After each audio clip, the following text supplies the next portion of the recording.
Hello everyone, welcome to Chirag's MariaDB DB tutorial. इस video में हम लोग सीखेंगे कि कैसे हम लोग कॉन्फ़िगर करेंगे वर्चुअल आईपी एड्रेस को गरेला क्लस्टर जो हमारा बना हुआ है उसमें हम लोग को एक्सेस करने के लिए, उसका इंश्योर करने के लिए कि हम लोग एक्सेसिबिलिटी हमेशा होते रहे और हाई अवेलेबिलिटी होते रहे।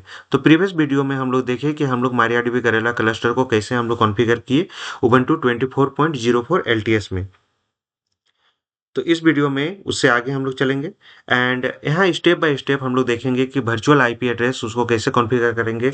मारियाडीबी गरेला क्लस्टर्स जो हमारा नोड है, नोड 1, नोड 2, नोड 3, 3 नोड में हम लोग रन कर रहे हैं एंड ये जो वर्चुअल आईपी है वो इंश्योर करेगा हमारा सिमलेस फेलोवर को एंड हाई अवेलेबिलिटी हमेशा अवेलेबल होगा हमारा डेटाबेस। अगर कोई डेटाबेस सर्वर डाउन भी होता है देन ऑल्सो हम लोग दूसरे जो सर्वर से ऑटोमेटिक वो स्विच कर जाएगा वीआईपी एंड उससे हम लोग को एक्सेस मिलते रहेगा।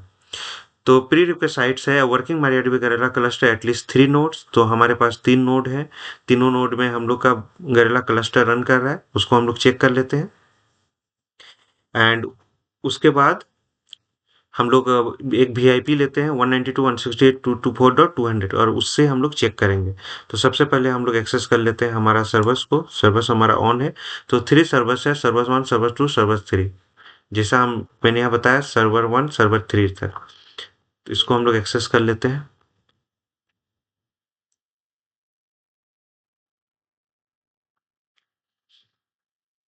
cmd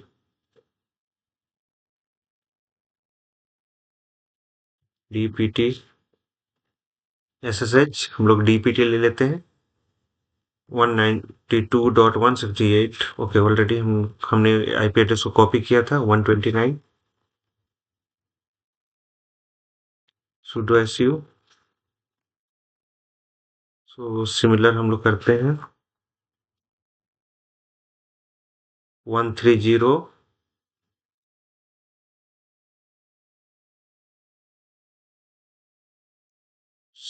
ssh dpt @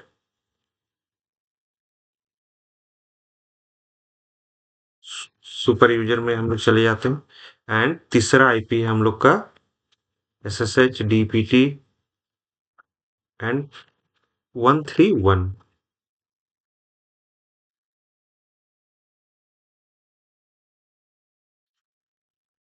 सो हम लोगों ने तीनों आईपी को हम लोगों ने एक्सेस कर लिया।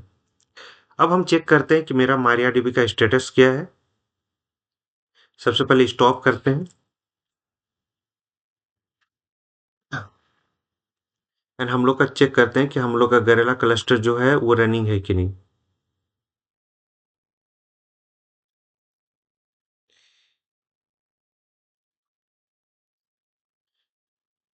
तो ऑलरेडी हमारा इसमें कॉन्फ़िगर था बट सर्वर डाउन था इसलिए मैं सब में डाउन करके स्टार्ट कर लेता हूँ प्रॉपर।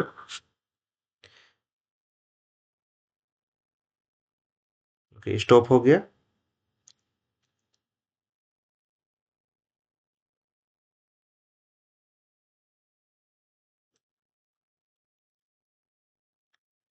सो sudo galera new cluster. Okay, कुछ इशू है, एरर है हमारा। ओके,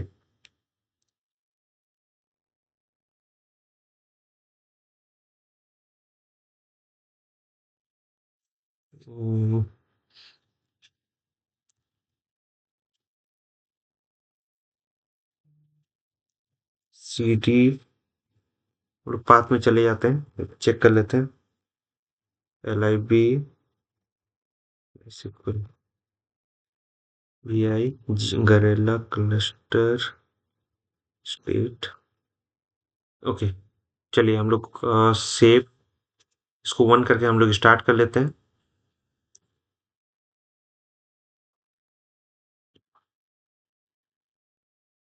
ओके, तो मारियाडीबी हम लोग का स्टॉप है। देन गरेला क्लस्टर हम लोग स्टार्ट कर लेते हैं। स्टार्ट हो गया। देन हम लोग अपना माई को स्टार्ट कर लेते हैं, सॉरी मारियाडीबी को स्टार्ट। तो सिमिलरली सब में मारियाडीबी को हम लोगों ने स्टॉप किया था, सब में स्टार्ट कर लेते हैं।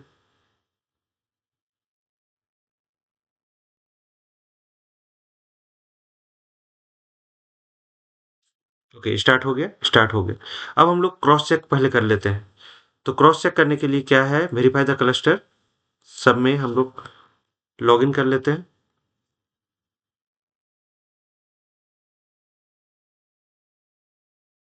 तीनों सर्वर में हम लोग लॉगिन किया। सर्वर का नेम पहले देते थे, सर्वर 129। ये सर्वर है, सर्वर 130। एंड इसका कलर हम चेंज कर देते हैं, टैब कलर हम कर देते हैं येलो। इसका नाम देते हैं सर्वर 131 एंड कलर चेंज करके हम लोग दे देते हैं ब्लू। तो तीन सर्वर है हमारे पास। ये है 129, सर्वर 1, सर्वर 2 एंड सर्वर 3। अब हम लोग सबसे पहले चेक करते हैं स्टेटस, गैलेरा क्लस्टर में साइज में कितना है, कितने सर्वर्स पार्टिसिपेट कर रहे हैं। 3 सर्वर्स, ऑलरेडी हमारे पास 3 सर्वर्स है, तो वही 3 सर्वर्स हमारा पार्टिसिपेट कर रहे हैं। ओके, देन अगर स्टेटस आप देखना चाहो,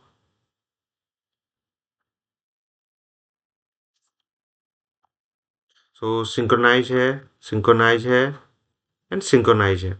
सो फर्स्ट में हम लोग चेक नहीं, सिंक्रोनाइज है, तो all servers are in synchronize mode. And यहाँ पर हम लोग चेक कर लेते हैं क्लस्टर स्टेटस।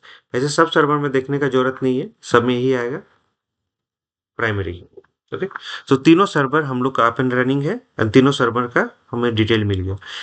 अब हम क्या करते हैं कि कीप ए लाइव, हम लोग अपना वर्चुअल आईपी बनाने के लिए हम लोग कीप ए लाइव को हम लोग एक्सेस करते हैं, ये इंस्टॉल करते हैं। सबसे पहले एग्जिट करते हैं,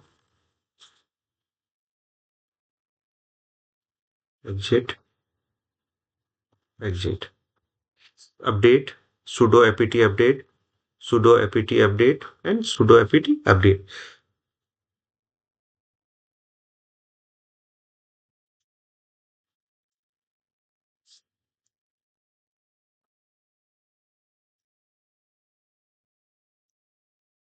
सो अपडेट हो गया।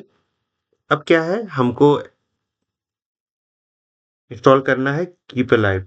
So sudo apt install keep a live -y। सो इसे कॉपी कर लेते हैं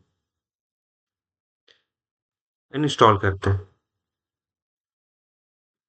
तीनों सर्वर में रिक्वायरमेंट है, हम 129 को प्राइमरी सर्वर मान के चलें फर्स्ट सर्वर, एंड 130 एंड 131 को सेकेंडरी सर्वर 1 एंड 2 मान के चलते हैं। अब हमें क्या करना है, कॉन्फ़िगरेशन करना है, कीप ए लाइव का कॉन्फ़िगरेशन। तो हम लोगों ने इंस्टॉल कर लिया। अब हमें एडिट करना है इस फाइल को, keep a live configuration file को, तीनों नोड में। सो नोड 1 में हमने ओपन किया, ब्लैंक फाइल होगा। नोड 2 एंड नोड 3 तीनों में हम लोगों ने ओपन किया एंड इसे ऐड करना है द फॉलोइंग कॉन्फ़िगरेशन। सो ये कॉन्फ़िगरेशन है वर्चुअल आईपी के लिए। यहाँ आप देख सकते हो 129 जो 200 जो आईपी है वो यहाँ पर हम लोग वर्चुअल आईपी के ये में दे रहे हैं। अब एक चीज़ है कि ये आईपी कहीं यूज हो रहा है नहीं हो रहा है, इससे हम लोग एक बार चेक कर लेते हैं। तो पिंग 192.168.224.200 सो एक्सेसिबल नहीं है। ओके, तो हम फिर से कॉन्फ़िगरेशन ओपन कर लेते हैं। अब यहाँ पर स्टेट है मास्टर, जो पहला सर्वर है नोड 1। यहाँ पर आप लिखोगे, देखोगे नोड 1 में हम कॉन्फ़िगर कर रहे हैं। नोड 1 में जो पहला सर्वर है उसमें मास्टर दे रहे हैं और प्रायोरिटी उसको 100% दे रहे हैं। एंड अदर सर्वर्स का आप देखोगे उसको बैकअप दे रहे हैं, प्रायोरिटी 90 है।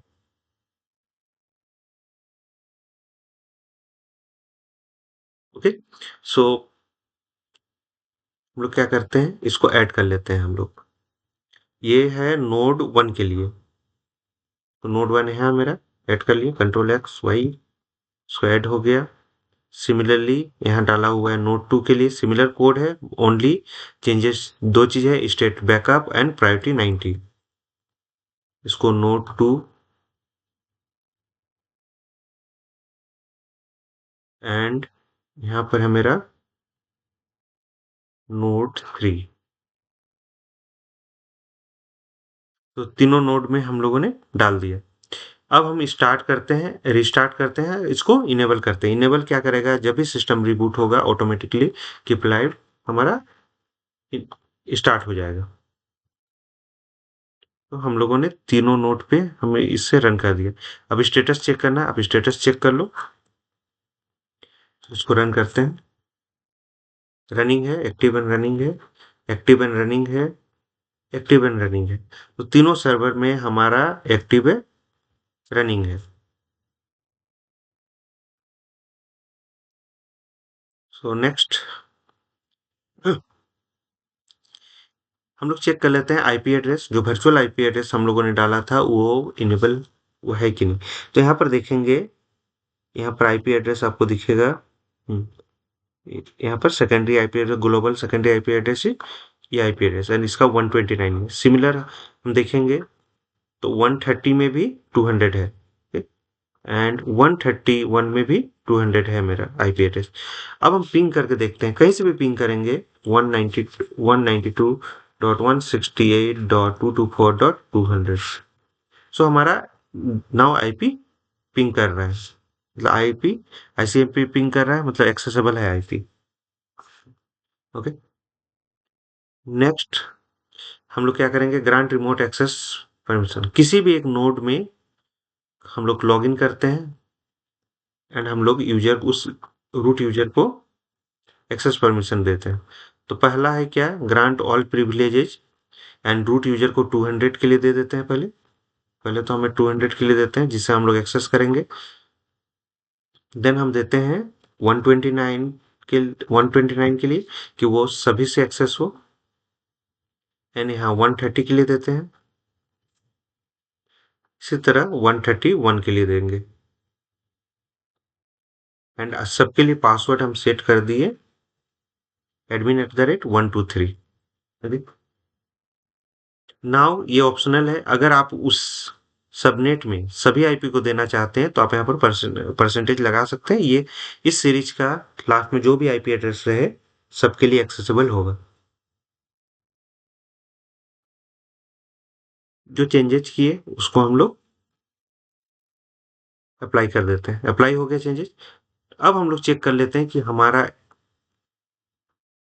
एक्सेसिबल है कि नहीं।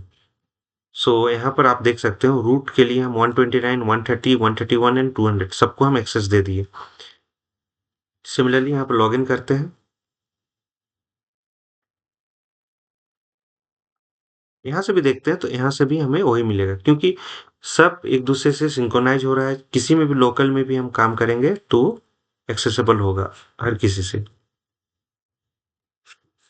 ओके, सो तीनों नोड से हम लोकल होस्ट से भी किए तो हमारा जो हम काम किए थे नोड 1 में वो नोड 3 तक देखा। एग्जाम्पल के लिए सो डेटाबेस, हम लोग एक डेटाबेस बना लेते हैं। क्रिएट डेटाबेस,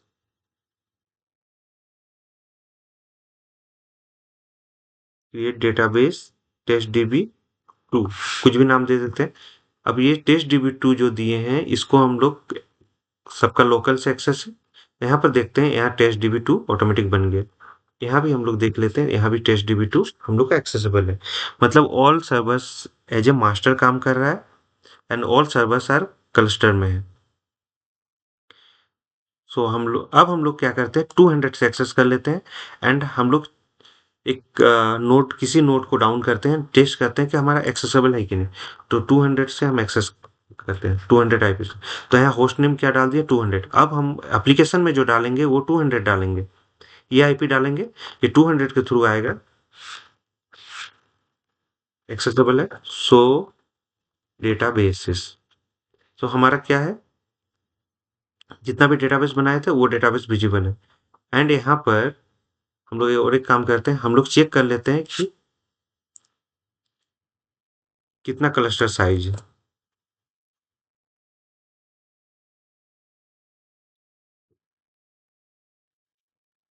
ओके, तो क्लस्टर साइज क्या है हम लोग का, 3 है।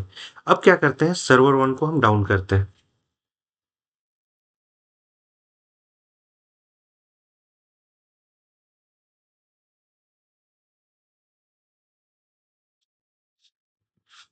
स्टॉप किए, हम लोग का लोकल यहाँ एक्सेसिबल नहीं होगा। ठीक है, लोकल बंद है हमारा। अब यहाँ पर हम सेम चीज को करते हैं तो यहाँ ऑटोमेटिक 2 हो गया, मतलब एक सर्वर हम लोग का डाउन है, 2 सर्वर हमारा अप एंड रनिंग है। तो 2 सर्वर से हमारा डेटा मिल रहा है। अब क्या करते हैं, हम लोग एक डेटाबेस हम लोग बनाते हैं। चलिए, क्रिएट डेटाबेस।